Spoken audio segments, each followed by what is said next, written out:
So, welcome to the Art of Celebrating Life, Meggan. It is my absolute pleasure to have the opportunity to interview you today. I'll just say a few words about you and then we can go into interview mode if that's okay with you. Sure, absolutely. All right. So, Meggan Brummer is an international art of living happiness teacher, a mantra meditation teacher, Shrisha yoga teacher, corporate wellbeing consultant, international published writer, and she's also a stunning singer and mum based in Sydney, Australia. She's been teaching with the Art of Living Foundation since 2003 and is passionate about helping people lead healthier, happier lives through practical and accessible techniques. Known for her grounded presence and articulate teaching style, Meggan's work centers on helping people feel more connected, balanced, and at ease with themselves, which I'm sure you can feel right through this screen right now. So tell us, Meggan, to start with, as I know you as well, a lot of your time and effort, revolves around art of living and all that you give, as a volunteer within the Art of Living community. Can you tell us a little bit about your journey and how you got into the Art of Living and what it means to you? Sure. So, wow, my journey. My journey with Art of Living started in 1999. I was traveling the world for a year as a backpacker. I was 27 years old and I was in search of myself. And I was really looking for a way to live a more peaceful, more meaningful, and purposeful life. Specifically, I wanted to live with purpose, and I didn't know how to do that.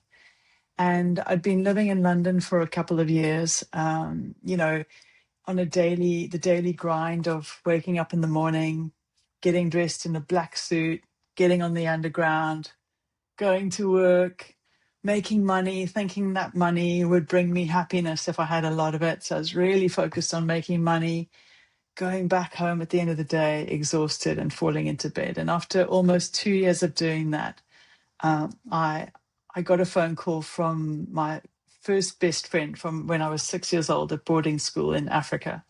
And she said to me, Megs, there's a yoga class happening in Soho. Do you want to come along? So I said, yeah, that'd be great. Because when I was 4 years old, I'd started doing yoga in this tiny little farming community in Zimbabwe in a squash court. Once a week, my mom would take me there and I would do yoga. And I absolutely loved yoga when I was 4 years old. So now I'm in London and, this is like 25 years old, 26 years old in London. And I get this phone call from my friend. And at the end of that yoga class, the teacher said to us, I won't be here next week. I'm off to India. I'm going to go and further my yoga teacher's training. And in that moment, a little light bulb went off in my head. And I thought, wow, I could do that. I could become a yoga teacher. Like that would be a good start. So I'd saved up my money. I'd bought a round the world ticket for 2 years and I'd gone to search for this more meaningful way to live my life. And on that journey, I studied Reiki, Buddhist meditation, Vipassana, whatever I came across that felt like it brought some kind of inner yes, I would explore that. And then one day, I was in Nepal, I was in Pokhara, and I was just walking down the road and I came across a flyer. I think it was pinned up onto, like a notice board or something. I picked up this flyer and it was for the Art of Living Part 1 course. So in those days, the happiness course was called the Part 1 course. You probably remember that one.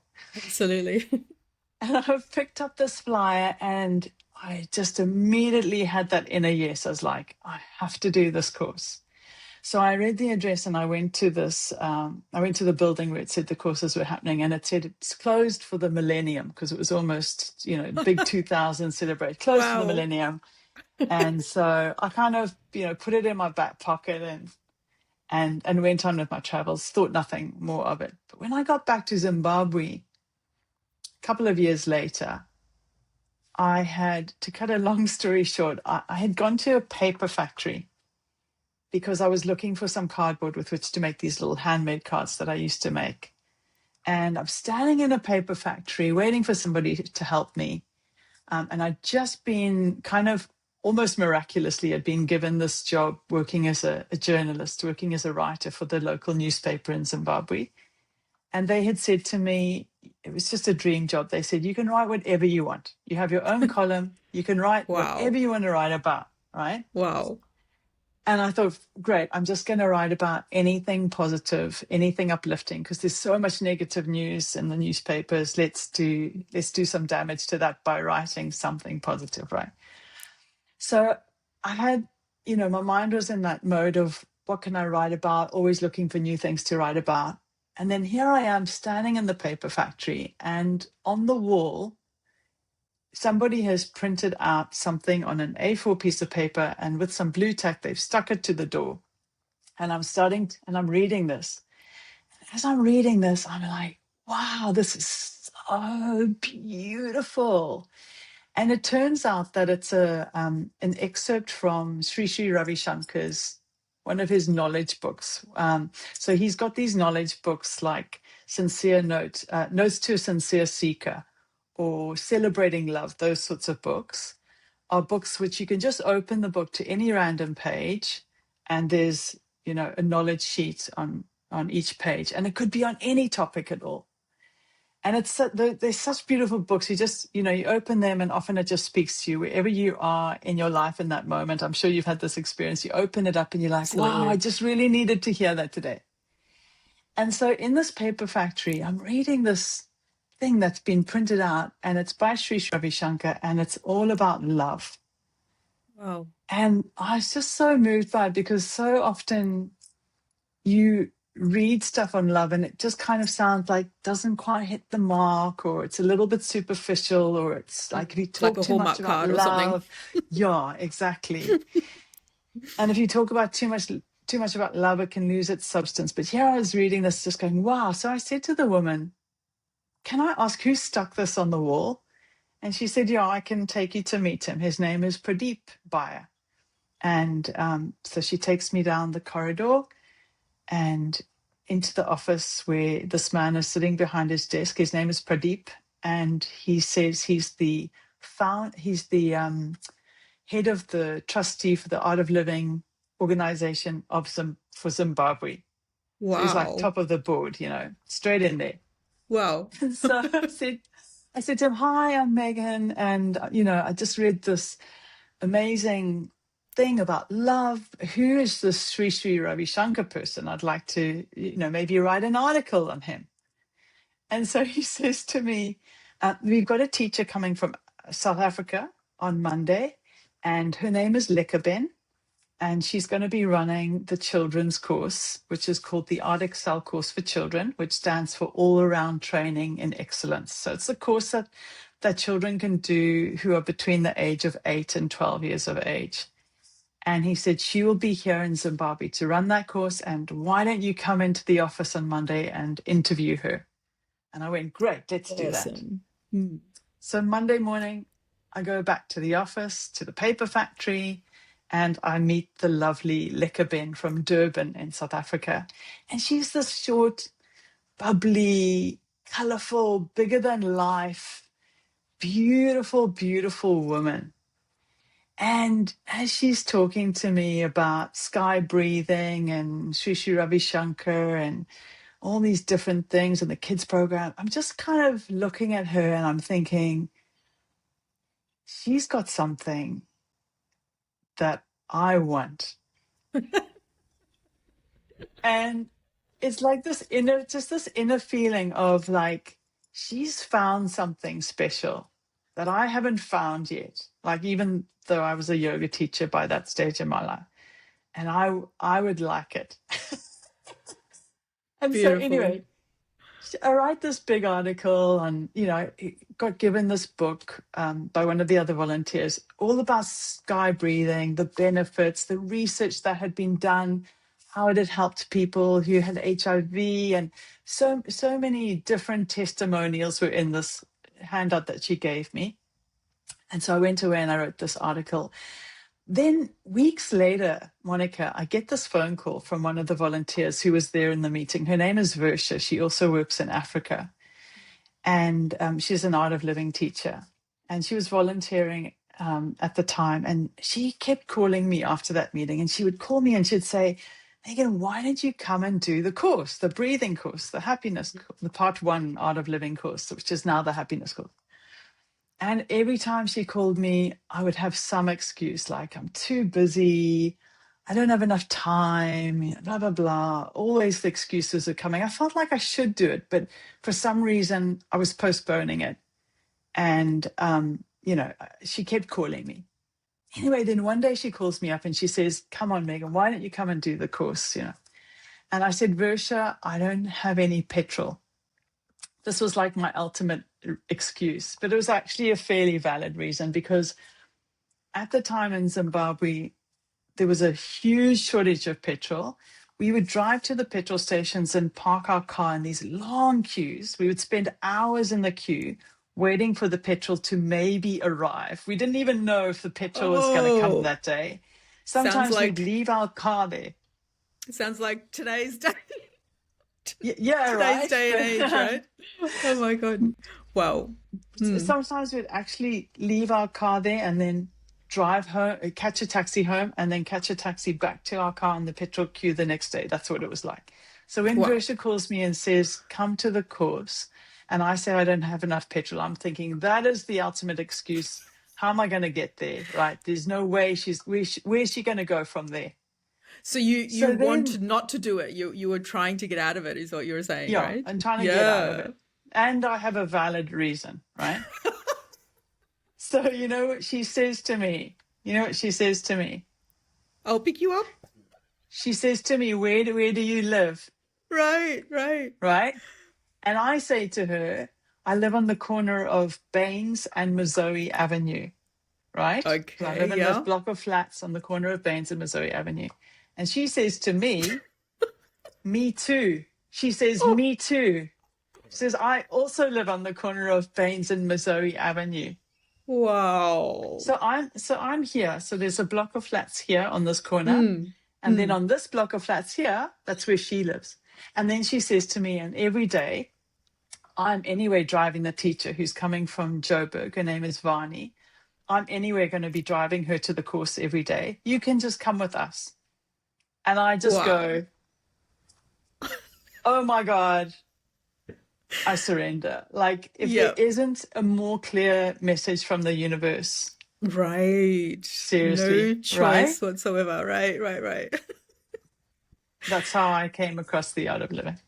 Oh my gosh, what a beautiful story, Megan. Wow, that's like you took me right there. You're a very good storyteller. Oh, wow. Amazing. So that was when? What year? That was in 2001 on the 6th of February. Ah, amazing. Wow. So now you're teaching a lot of the art of living courses, including like the silence program and Sahaj Samadhi, which is the mantra meditation, and of course Sri Yoga, along with the happiness program. How would you say art of living has brought celebration to your life, and how has it changed you as a person, or like, added to your life? Oh, Monica, my life looked very different before. So, in those first days of Art of Living, after I'd done the course, Versha would, the volunteer who kept calling me to say, come and do the course, she would then call me after the course and she would say, do you want to come and, do some seva? So seva means selfless service. Seva is a Sanskrit word for selfless service, which means that you just give with no expectation of reward, with no desire even for a thank you. You just give for the sake of making a difference and for doing something useful for the world and for the people around you. So Versha would call me and she would say, why don't you come and do you want to come and do some seva? Maybe we can go to Avalon. Avalon's in Harare, capital of Zimbabwe. Maybe we can go to Avalon and we can put out some flyers for the Art of Living courses or something like that. And I thought, what is this woman up to? Like, I just thought, why would you do that? Why would Mm. you go and spend your time doing that and you won't get paid? Like, what is that about? I had no concept of seva in my life. Um, so I guess what I'm getting at is that gradually over the years, as I became more involved in the art of living, I found that this organization was the perfect place for me to find that purpose in my life through the act of selfless service. And so gradually, I started being involved with other people who were doing seva. I started witnessing what amount of joy and fulfillment that was bringing other people who were doing seva, as I myself was gradually becoming more and more involved in doing seva. And then as I got more involved, I discovered that really, if you want your life to be meaningful and purposeful, then make a difference to the lives of others. That is so precious. Wow. So, Megan, what does spirituality mean to you? You spend your days meditating and breathing, and chanting as well. What sort of rituals do you have in your life, and what does spirituality mean to you? For me, it's very, very simple. Spirituality is human values. So, for me, if we wanted to measure the extent to which someone is spiritual, I would say look at how kind they are, how caring they are, how giving, are they compassionate, are they forgiving, are they accepting of people around them, are they helpful, are they useful? I think that shows that they're connected to spirit and are therefore spiritual, you know? Yeah. Oh, that's beautiful. Um, And in terms of what rituals I have on a daily basis, I would say my most regular rituals are every day I do a practice. So every day, without fail, non negotiable, I do Sudarshan Kriya. And I follow that with the practice of Sahaj Samadhi meditation, followed by the practices that we learnt on the Siam course. And twice a day I meditate. So I do Sahaj Samadhi in the morning and I do it again in the afternoon. Those are my non-negotiable. I call them my rituals because they're the non-negotiable rituals for me. I find that not every day, it's not possible every day for me to do it first thing in the morning, but I find that when I do that in the beginning of the day, my whole experience of the day that follows just feels different. It feels easier. It feels as though things flow more effortlessly. I can get my work done in much less time and with more joy and ease. So that makes a huge difference. But it's not always possible. If I can't do that in the morning, I'll do it at some point during the day. So that's really, really important for me. I prioritize that because I find that if I have good energy and if my mind is clear, then I'm able to bring the best version of myself to whatever I'm doing, whether it's spending time with my husband and my son or teaching or cooking a meal or whatever it may be. I feel that it just has a different energy with it. So that's non-negotiable. And my other ritual is that I go for a swim in the ocean pretty much every day for about a kilometer. I go down to oh, Balmoral and I have a swim.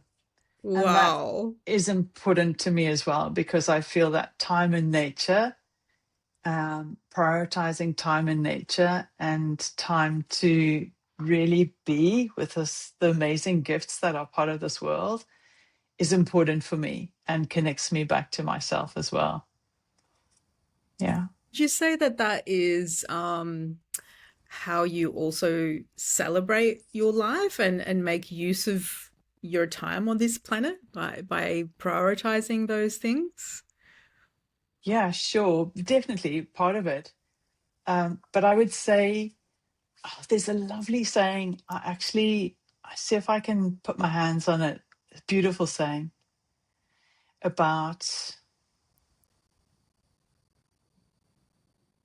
about exactly this question. I wrote it down because I wanted to share it today. Here it is. Oh, There's this beautiful saying that I really love. So this is one of Gurudev's sayings. He said, and he said this one year on New Year's Day. He said, a poor man celebrates the new year once a year. A rich man celebrates each day, but the richest man celebrates every moment. And so I precious. really do my best to apply that in my life, you know. Recently, what that's looked like in simple ways as well is it's just like, you know, instead of sitting on your phone with your family at home, all on your phones, put the phone down, have a conversation, play Monopoly, play Uno, go out, be in nature, you know, like just the little daily choices I think that we make, they all add up and they are our life. So how we live each day is essentially how we're living our entire life, Mm. you know. The So how habits have you over lived today? time. Yeah, absolutely. All those small Wow. little choices that we make. Absolutely. So Megan, And a I'm few not saying times. that I'm perfect Mm, at that, but it's continuously a work in progress. mm, But you know, it requires some degree of mindfulness, and I feel that that awareness and that mindfulness are a byproduct of the practices of breathing and meditation. Naturally, mm, we become more connected, more aware. We make better choices for ourselves and for others. mm. That's beautiful. I was going to ask you a question about awareness, but I think you've beautifully described the byproducts of meditation and awareness, right? So a few times you've mentioned this guy, Gurudev, Sri Ravi Shankar. Who is he, and what have your experiences with him been, or I suppose, aka Guru story? What are your memories? Wow. Oh, so many to choose from. So who is he? So Gurudev, Sri Ravi Shankar, we often refer to him as Gurudev. He is a globally recognized humanitarian, spiritual teacher, a peace ambassador. He's the founder of the Art of Living Foundation. And he's actually just turned 70 years old. On the 13th of this month, he turned 70 years old. And he's been actively running the Art of Living Foundation for 45 years now. So Amazing. he's an incredibly inspiring, I find words are inadequate here, but incredibly inspiring person. He has been my mentor for many, many years. When I first met Gurudev, I had literally just done my happiness course in Zimbabwe. And as soon as I'd done that program, I wanted to meet him. I was very clear that I need to go to India and I need to meet this person. So, like I was saying earlier, Zimbabwe was in a pretty horrendous state economically. On many levels, it was in a bad state, and money was short. There was hardly any foreign currency available. I had gone to the bank to ask for some foreign currency so that I could travel to the ashram, the Bangalore Art of Living ashram in India, to meet Gurudev. And I had specifically gone to the bank to request foreign currency because that was how you had to do it. And they would put us on a waiting list. And then eventually you may or may not get a call to say, foreign currency is here, you can come and collect it. And the allocation I think that we were given was something like, 200 US, we could travel, I think was the allocation of foreign currency that we had. Wow. Which when I look back on that now, I'm like, God, how did I even think that that was Hmm. okay to go with that small amount of money in your pocket, right? On a holiday, It was my Hmm. ashram journey, but like a holiday. Anyway, I went to the bank, I put my name down. My dad said to me, "You're dreaming. There's no way you're going to get it." He said, "I've been on that list, that waiting list for foreign currency for years. I haven't got any foreign currency. The bank haven't called me, blah, blah, blah." I said, "Dad, I had just read that book by Paulo Coelho called The Alchemist. And Oh. in that book, there was a specific message. The message that I took from that book was that when you want to do something that's important and universally good for yourself and good for others, the universe conspires to make that happen. And so I had that very clearly in the forefront of my mind. And I'd just done the happiness course. So I was, filled with that extra energy and that extra zest for life and feeling like it was the beginning of a new part of my life. And I was, really positive and excited and enthusiastic. And with that energy, I went to the bank, got my name down on the list. And within a few weeks, I got a call from the manager and he said to me, Meggan, you can come and collect your foreign currency. It's arrived. Wow. So that was the beginning of my wow story, right? My guru story. And then I bought this ticket to India. I'd been teaching yoga at the time in the botanical gardens next to Mugabe's house. And I'd been teaching yoga and working as a writer for that newspaper, the Daily News. And so I saved up as much money as I could to buy my ticket to India to meet Gurudev. When I got to the ashram, before I left for the ashram, one of my friends, Multi, her name is Multi, in Johannesburg, she said to me, Megs, I know somebody at the ashram, and he's an ashramite. So it means that if you're an ashramite, it means you live at the ashram and you do seva and, you're just there, living there and doing whatever voluntary work you can. So she says to me, Megs, I have a friend at the ashram and I'm going to tell him that you're coming and I'm going to ask him to look after you. So I buy my ticket to India. The plane lands in Bangalore. I've got very little money, so I'm going to take the bus to the ashram. So I find the bus stop. I get on the bus. The bus takes me halfway. I get off the bus. I find the next bus. I get on the next bus, right? It's nothing like how we do it now, right? It's in the cab, straight there, $25 from Australia. Eventually, after much time, I reach the ashram. Now, I don't even know what time I'm going to reach the ashram, right? I've got my friend Multi doesn't know what time or day I'm going to reach the ashram. So she can't even pass on the information to her friend to say, Because there's no phones, Megan's right? coming. There's no mobile phones, then, phones, right? right? There's nothing. Right. So it's just you arrive when you arrive, and that's how it is. So there's no way that her friend, the ashramite, can know when I'm arriving, because not even I know, right? Anyway, eventually the bus driver says, he sort of, yells out to me and he says, ashram, ashram. And I get my backpack up on my back and I'm about to step down off the bus, Monica. I am standing on the bus. I'm about to walk down those 2 or 3 stairs. And in front of me is this man standing there with long white robes and long hair and a beard. And he says to me, you must be Meggan. And I go, what is going on here? He says, Wow. oh, we were expecting you. We've been, give me your bag. And he takes my bag and he carries it up to the reception. And he waits for me. He says, you check in here, and I fill out the forms. He carries my bag all the way up to my room, a tiny little kutir in the old ashram. And on the walk to my room, I start to cry. And he says, what's the matter? And I said, I want to live here. I've come here to become an ashramite. I really want to be an ashramite. I want to stay here, but I've got no money, right?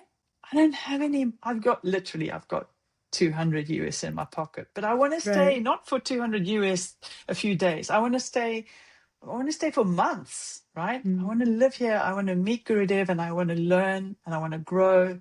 And I feel like I've found my path and I want to be here. And he says to me, don't worry about anything. Everything will be taken care of. You'll see. It'll all work out. You'll be fine. Gurudev is taking care of you. And I'm like, oh, okay.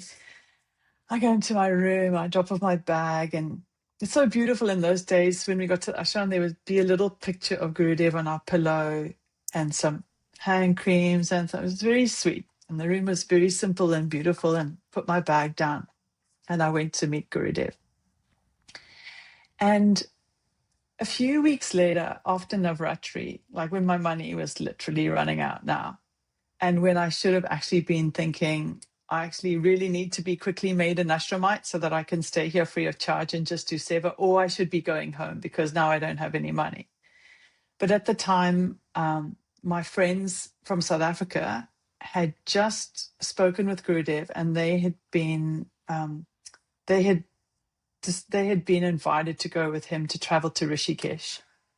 And they were very, very excited about this. And they ran back to the room. We were all staying in a dorm. There's about 10 of us in a dorm by this stage. And they ran back to the dormitory and they're like so excited. And they said, Megs, go and ask Gurudev if you can come to Rishikesh too. And I'm like, yeah, that's a great idea. Not thinking I don't have any money. How will I even afford to get there? I'm really running out of money now. So anyway, in this, this sort of, in the ashram, it kind of feels like you're just in a different space, a different energy. Anything feels possible. A lot of people speak about that as being their experience. And so at the end of a very small, beautiful satsang at Sumeru Mantap one night, when there were maybe about 50 of us with Gurudev for satsang under the moon, he was about to leave. And I thought, now's my chance to ask him if I can go. So he's walking around. I'm seeing where he is, which stairs will he go down? And I'm running around the Sumeru Mantap. And then I see he's going down. And I get to the bottom of the stairs and I'm waiting there and he's coming down. And I say, Gurudev, now just a bit of backstory. On my first happiness course, Vani, my teacher, had said to all of us on the course, Gurudev's always in the big mind. He's in that yes mind. He never says no, she said to us. He never says no. He's always in the yes mind. Okay. Right? So now he's coming down the stairs and I'm like, Gurudev, can I travel with all the South Africans to Rishikesh with you? And he stops and he looks at me and he looks up and then he looks at me and he says, no. He says, no. And then he says to me, you stay here and be an ashramite. Wow. And in that moment, I was like, oh, this is actually how my dream will come true. It's the only way that it can happen. Yes. And so then I spent another 3 months at the ashram being an ashramite and doing seva. And amazing. It was amazing. It was an amazing time in my life. Wow. Yeah, I almost have no questions for you, Meggan, because I'm totally in that devotional mode now. Just really enjoying your storytelling. Wow, that is so beautiful. Yeah, you mentioned you are an author, international author. What kinds of books or articles have you written? I started writing when I was very young, keeping a journal. That's how it all began. But my main writings have been around spirituality, well-being, health, a little bit of travel. So I used to write for Wellbeing magazine for many years. Now I'm working as a marriage celebrant. So mostly I'm writing people's love stories. And, Wow. That's the job that I do. That's my profession. And, I move between working on my business and teaching the Art of Living courses and working as a volunteer. Beautiful. And in all of your years of teaching, are there some specific memories you have of your students post-course, like, before and after? Do you have any specific memories of that journey? Yeah, absolutely. You mean like benefits that they've experienced having gone through our programs, those sorts of things? Any kind of specific stories you remember of your participants in terms of what they've experienced. Yeah, sure, absolutely. I remember one lady called Robin very specifically. I wonder if she'll ever listen to this. I know that I speak about her. She has no idea that I speak about her regularly, but, I remember her very clearly. She came to the happiness course with insomnia, and she had had insomnia for 22 years when she came to the course. Wow. And the happiness course used to be a 6-day course. Do you remember those times? I 6-day course, right? absolutely do. Who would have thought, So, right? It's like right. 3 days now, 4 days. Yeah, So exactly. yeah, now it's a 3-day course. You can do a 3-day happiness course, 3 hours each day, total of 9 hours. But in those days, we would do Tuesday, Wednesday, Thursday, Friday night, and then a few hours each night, 2 or 3 hours, and then on Saturday and Sunday we'd maybe do 5 hours, sometimes 6 hours each day. It would What a total to commitment. approximately 22 hours, right? Mm, mm, mm. Anyway, she came on one of those courses, and the Sudarshan Kriya, we would learn it and we teach it in stages, so as you go through the course, you learn the initial pranayams, and then you build up, and you eventually you do the actual Sudarshan Kriya, the long version of Sudarshan Kriya. So she did her first long Kriya, and we said, tomorrow you'll do the second half of this process, go home and take rest, and we'll see you all tomorrow. So they go home, and the next day Robin comes to me at the beginning of the session, and she says to me, "You will not believe this." And I said, "Try me." She says, "You will not believe this, but I have just slept well for the first time in 22 years." Yeah, that's a long time to not be And not sleeping. Wow. yeah, and she Mm, tried so many different things, so many wow. different things. You know, we had How precious. one of my participants, Maddie King, um, as well in Mosman. I remember when she came and did the course, it was many years ago. She had chronic fatigue. She had all sorts of health issues going on. She had tried so many different modalities. And when she experienced Sudarshan Kriya, her health literally did a massive shift. And she said, "I don't know what just happened, but my whole system is balancing again." So it was incredible. There's a lovely lady called Jo Kelly who lives by Port Macquarie. She came and did the course with me many, many years ago. She was suffering from alcohol and drug addiction, and she had really, really been struggling, chronic fatigue as well, really been struggling. And she came and did the course, and now her life has turned around so much. She is now an Ayurvedic practitioner, and she helps other people with their health and well-being. And she organizes courses for us in those areas in New South Wales, and she's doing incredible seva in that part of the world. And if I'm not wrong, she Huge also changes. released an album, right? Like Correct. yeah, Correct. She that's started amazing. chanting the mantras, and she now Amazing. runs those sessions. Yeah. And Ayurvedic Wow. cooking, all sorts of things. Yeah, it's Yeah. So so to witness, amazing. this kind of brings me back to what we were Mm. discussing a little bit earlier, in that the most amazing thing for me is to witness the transformation in so many people. Like, to experience it yourself is one thing, and it's very special, but then to have the privilege of being able to share this knowledge with other people, and to watch hundreds and thousands of people's lives really improving, the quality of their lives improving so much. Patty, one of our teachers in Australia, first did her course with me many years ago. I think she didn't even finish her first two courses. She was like, eventually, the third time she came to do the happiness course, she actually completed it. And she had a job that she really didn't like. And I remember we used to discuss like what she could maybe end up doing, and what about something like naturopathy. And she's a naturopath now, and she's teaching the programs, and her life has transformed enormously. And she's done incredible seva for Australia. She's got such a beautiful spirit, and has contributed so much to people's lives. And when I think about her coming on that first happiness course, it was in Camaray in Sydney, and I look to where she's at now, I think, wow, I mean, the transformation is just incredible, incredible, so inspiring. And there's It's like nothing what? like it. There's nothing Yeah, like it.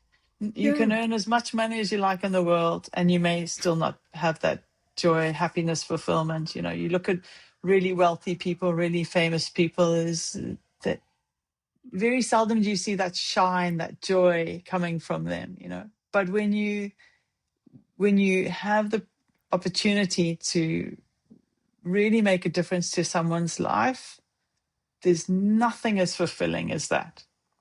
It's absolute gold, absolute gold. Yeah, I mean, it's like, what else can we ask for if we have that chance to make a difference in someone's life? Yeah, it's priceless, like you said. Absolutely. Hmm. And lastly, Megan, I have fond memories of you singing in satsang. You mentioned satsang, and you know, the mantras or the bhajans or the songs that we sing in Art of Living. I fondly remember just recently, I think it was last year, you singing at the Art of Living ashram in Bangalore. Do you want to sing a bhajan now? Uh, I'm putting it out there. I would love to, but I'm not set up to do that Yeah, with my system we here. could. But what you could maybe do is Yeah, perhaps you could post a link below to that song, I would like Narayana Hari to. Om with Gurudev. I would like to, Yeah, absolutely. and actually, Yeah. I'd love to just share a little story about that Yeah, yeah, please. to close off as well. So this was all. I was at the ashram for Navratri last year, which was October 2026. And I was trying to register for this course called the Siam 2 course.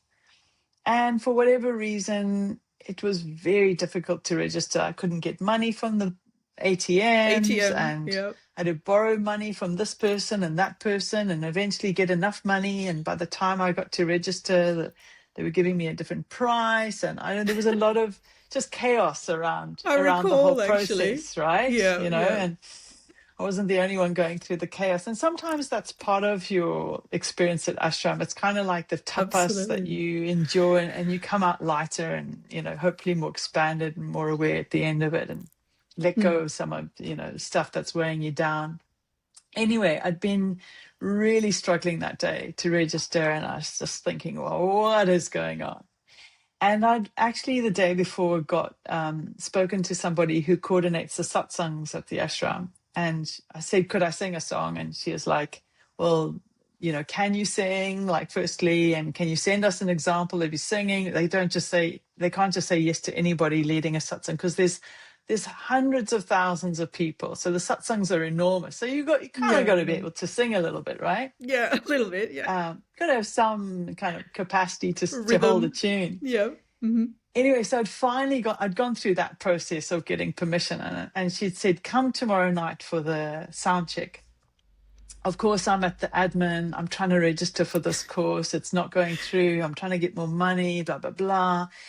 And eventually I'm looking at my watch, and I'm like, I'm meant to be there for the sound check because tonight's my opportunity to sing. But I need to sort this out, you know, because finally I'm kind of almost at the point where I've managed to register for the Siam 2 course. Because you had to pay in And I cash, think, and because yeah. Mm. et cetera, et cetera, et cetera, Yeah, right? yeah. That was only just a part of it.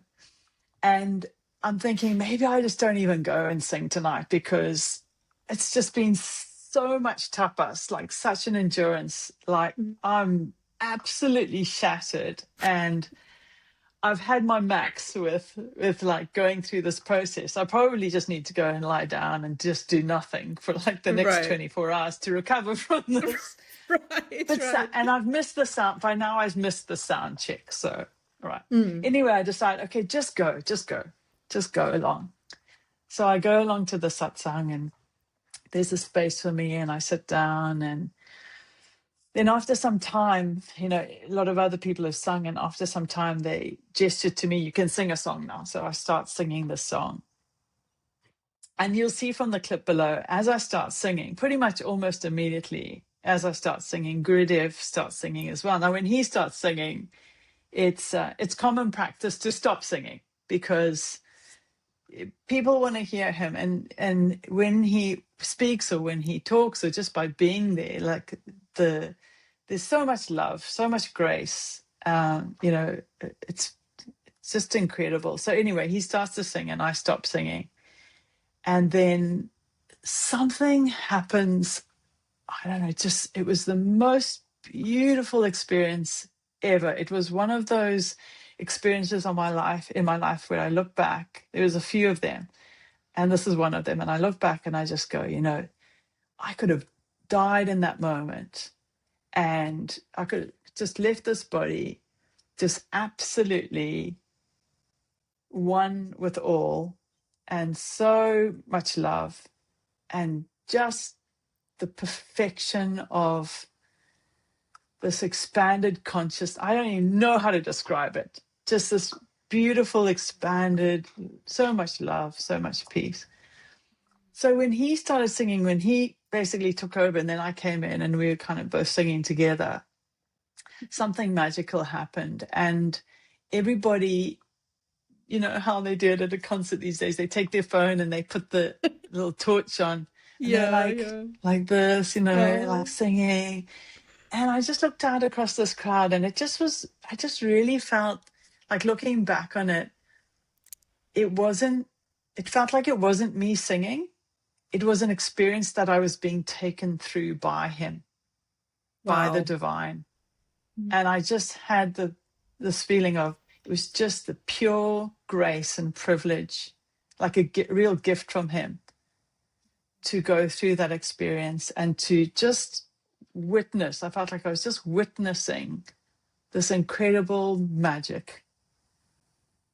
And there's no way you can recreate or even create a moment like that intensely, like, oh, I'm going to like get thousands of people to just be in bliss. And it just happened like that.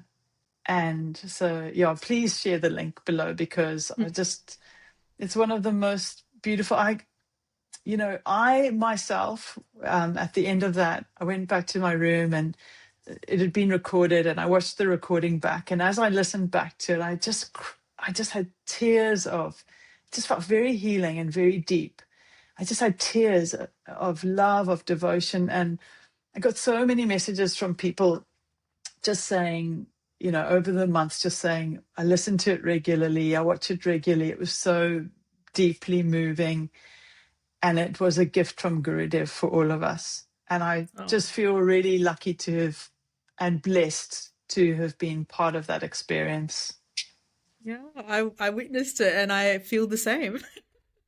Yeah, absolutely. Absolutely. I mean, it's a precious song and your voice takes us somewhere else. Absolutely. So, absolutely, I will edit it into this video or place a link. And in terms of how people can contact you, I'll put it in the comments. Are you on Insta or Facebook Yeah, or yeah, Facebook is yeah. probably best. Yeah, Meggan Uh-huh. Brummer. Just, yeah, absolutely. You can Perfect. find me on Facebook. Perfect. Well, Meggan, I feel very filled with a lot of joy and happiness right now, just having shared this moment with you and your Me beautiful too. stories. Yeah. So, for sure, we could do this again and go down the satsang journey, perhaps. But is there Yeah. anything else that you would like to share finally? Oh, I'd just like to acknowledge the singer of that song, Narayana Hariom. It was written by this lovely lady called Divya from Canada. Oh, right. And just a little story there. Divya, apparently, I heard a story recently where one day Gurudev was just talking about Divya a lot.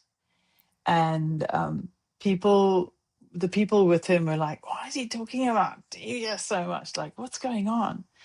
And shortly after that, she left her body.